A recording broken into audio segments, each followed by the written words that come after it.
The unforgivable curse.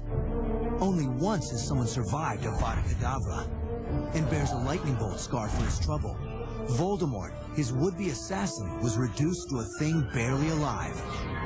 13 years have passed. His followers have stood by long enough. And now the unthinkable happens. The storm that is coming is that Voldemort has returned. His devout followers, called Death Eaters, herald his return. The people who are bad, they're irredeemably bad. They're not very nice. And when they pretend to be nice, it's because they're pretending. Because underneath it, they're the followers of the Dark Lord, who is the most evil creature on Earth. The Dark Mark calls them back to the fold. Chief among his followers is Lucius Malfoy, the father of Harry's longtime enemy, Draco. He's been praying for Voldemort's return for a very long time. This is my paradise scenario. I don't normally get to go out like this during the day, and when you put this stuff on, you put this beautiful, long, stately robes on and fur, and particularly when I grab that cane with the snake head at the top, I just suddenly become incredibly unpleasant. Peter Pettigrew, called Wormtail, betrayed Harry's parents 13 years back, and now is Voldemort's key attendant. Pettigrew has found himself being the Batman, cook, chef, valet, bottle feeder. He nurtures Lord Voldemort, and he keeps his blanket warm. Wormtail is a study in despicable behavior. Because of the whole look, the suit and the hair, and the teeth, I just started to feel that the character's natural stance would be kind of rat-like, you know, or ready to be in some way sort of creepily subservient. But for Harry, the real nightmare is Voldemort. Enemies doesn't quite do it justice, because at the same time as hating him with every fibre of his being, Harry is also absolutely terrified of him. The Dark Lord shall rise again. Ever since the beginning, I've thought of Ralph Fiennes as Voldemort.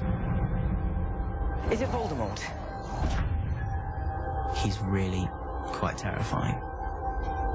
And it's going to really freak people out. I'm really looking forward to that. Mike was very keen to explore the unexpected mood swings of Voldemort. So there are moments when sort of anger spits out at him at Harry, and other moments when it can be very silky and smooth and almost pleasant.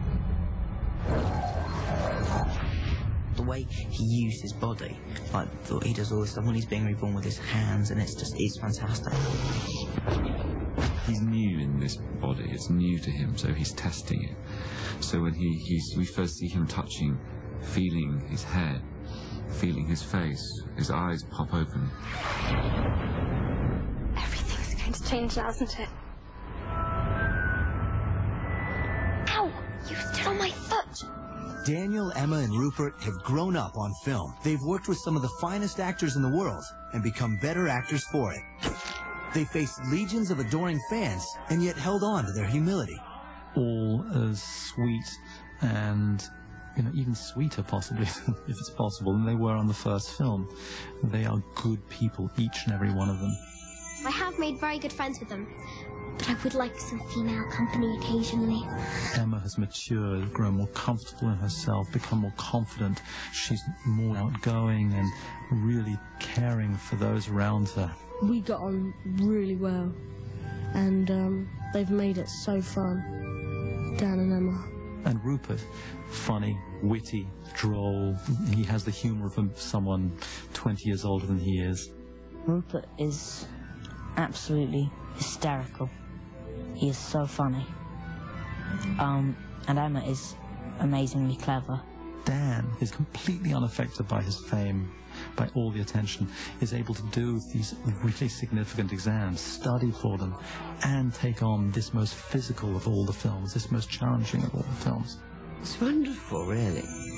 It's very good to see them change like that. I'm terribly impressed with them. I continue to be impressed with them. Daniel and Rupert and Emma are 3 movies better and more skilled. You can really see the leaps they've taken as actors and as technicians just being comfortable around a film set. Now, an exclusive peek at the new movie. Give us a curse. Well, my dad did tell me about one. The Imperious Curse. Oh, yeah, your father would know all about that. Gave the ministry quite a bit of grief a few years ago. Perhaps this will show you why.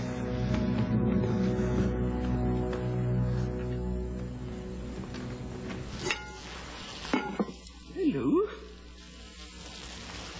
Ugly little beauty. Ingogio. Imperio!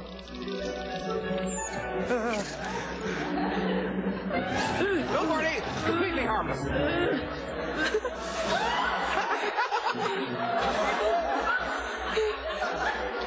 If she bites, she's lethal. Harry and his friends are growing up. The stakes are higher now, but they rise to the challenge. They always do. With the Goblet of Fire opening in IMAX theaters and on screens all around the globe, audiences everywhere can thrill in Harry's greatest adventure yet. I love magic. Damn, Ma, you living like this? You can't live like this. If I checked into